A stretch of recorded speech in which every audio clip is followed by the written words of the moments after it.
का दिन बहुत स्पेशल है क्योंकि आज है दी के बेबी का कुआं पूजन। सुबह से ही बहुत एक्साइटमेंट है। मैं और निक्कू तो सबसे ज़्यादा जल्दी तैयार हो गए थे क्योंकि हम ही सबसे ज़्यादा एक्साइटेड थे। थोड़ी मस्ती, थोड़ी गॉसिप और फुल ऑन सेलिब्रेशन मोड है आज तो। अब हम कार में निकल गए थे ना, पता है पूरे रास्ते एक ही सोच थी कि आज के दिन को कैसे कैप्चर करना है और अपने छोटू बेबी के लिए कितनी सारी प्रेयर्स करनी है। फाइनली हम पहुंच गए। जैसे ही हॉल में कदम रखा वहाँ हर तरफ बस खुशियाँ ही खुशियाँ थी। सब लोग एक दूसरे से मिल रहे थे, हर कोई एक दूसरे को गले लगा रहा था और ऐसा लग रहा था जैसे कि बहुत बड़ा परिवार एक साथ इकट्ठा हो गया। अब शुरू हुआ सबसे बेस्ट पार्ट यानी कि डांस टाइम। हर कोई अपनी खुशी को डांस के जरिए दिखाने लगा। छोटे बच्चे से लेकर बड़े तक सभी फ्लोर पे आ गए और आप देख सकते हो ये एनर्जी, ये वाइब बस यादगार है। सेलिब्रेशन हो और डांस ना हो तो मज़ा कहाँ आता है। मम्मी और का डांस तो सबसे ज़्यादा एपिक था और सभी रिलेटिव्स उनके साथ मिलकर डांस कर रहे थे और हम सब ने खूब ज़्यादा एंजॉय किया।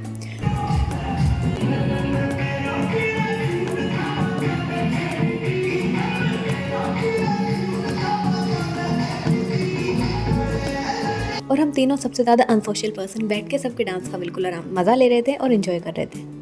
थोड़ी देर मस्ती करने के बाद हम सबको बहुत ज़्यादा भूख लगाई थी तो सबने मिलकर खाना खाया और हम सिबलिंग्स ने तो एक दूसरे की टांग खींचना शुरू कर दिया। एक दूसरे की प्लेट से खाना लिया, कभी एक दूसरे की प्लेट से मिठाई खाई और नॉन स्टॉप लाफ्टर। ये छोटी छोटी बातें ज़िंदगी भर याद रहती हैं। और बीच में हमारा प्यारा सा बेबी अपनी मासूम सी नींद में गुम था। थोड़ी ही देर बाद दीदी पूरी कम्प्लीटली तैयार हो गई थी अपनी रस्म के लिए। सिंपल पर ट्रेडिशनल लुक में वो बहुत ही ज़्यादा खूबसूरत लग रही थी। फोटोशूट के टाइम तो उनकी आंखों में एक अलग ही चमक थी, एक नई मम्मा वाला ग्लो जो खुशी में वर्ड्स में डिस्क्राइब नहीं कर सकते। सभी रिलेटिव्स उनके आसपास तालियां बजाते हुए, गीत गाते हुए और उनकी तारीफ करते हुए चल रहे थे। फिर आई एक मस्ती भरी रस्म। पैसों को दीदी के ऊपर से वारना था। ये सिर्फ एक रस्म नहीं बल्कि एक तरीका है बुरी नज़र को दूर करने का और अपने अपने घर में खुशियाँ बुलाने का। ये सब रस्में तीनों भाइयों ने मिलकर की, मैंने भी की थी, जो क्लिप मैं यहाँ पे ऐड नहीं कर पाई। सबके चेहरे पर हंसी थी और बच्चे तो मज़े से नोट पकड़ने के लिए भाग रहे थे। और दीदी यहाँ पे कितनी ज़्यादा खुश और एक्साइटेड थी ये तो उनके चेहरे पे हमें साफ साफ दिख ही रहा है।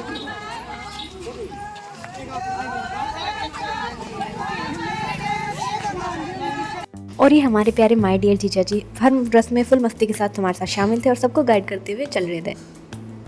अब कुएं के पास सभी फैमिली मेंबर्स इकट्ठा हो गए थे। सारी जनरेशन एक जगह पे एक साथ थी। दादी, नानी, छोटे बच्चे और हम सब सिबलिंग्स, सभी का अपना अपना एक लेवल ऑफ एक्साइटमेंट था। बेबी के लिए ये पहली रस्म थी इसलिए सभी और भी ज़्यादा इमोशनल थे। हर एक स्टेप में आशीर्वाद और दुआएं दी हमें। पर्सनली ऐसा लग रहा था कि पूरे घर में बस पॉजिटिविटी की एनर्जी भर गई हो। अब सारी रस्में पूरी होने के बाद हमारा टाइम आ चुका था कि हम दी के साथ प्यारी सी अच्छी सी फोटोज़ क्लिक करवाएं। मैंने दीदी के साथ कुछ फोटोज़ क्लिक करवाई और बाकी सब ने भी करवाए।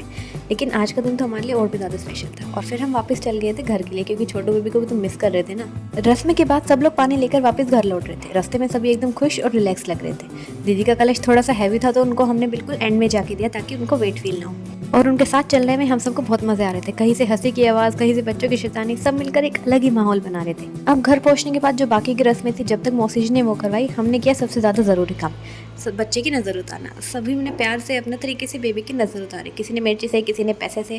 तो आज का पूरा ओवरऑल डे ही स्पेशल था। बट एक सबसे ज़्यादा स्पेशल मोमेंट मेरे लिए ये थी कि जब मैं बेबी के साथ खेल रही थी, मतलब वो इतना प्यारा और इतनी क्यूट सा है ना, उसको छोड़ के जाने का मन ही नहीं कर रहा था। बट रात हो गई थी, हमें फ्री होते होते तो उसको बाय बाय करके जाना पड़ा। और हमारा प्यारा सा बेबी आज तो दिन भर सबके साथ खेल के थक भी गया था और वो जल्दी सो गया था। फिर हम सब घर की तरफ निकल पड़े और दिल में एक सुकून था कि आज का दिन और ये कुआं पूजन हमारे लिए सबसे ज़्यादा स्पेशल रहेगा।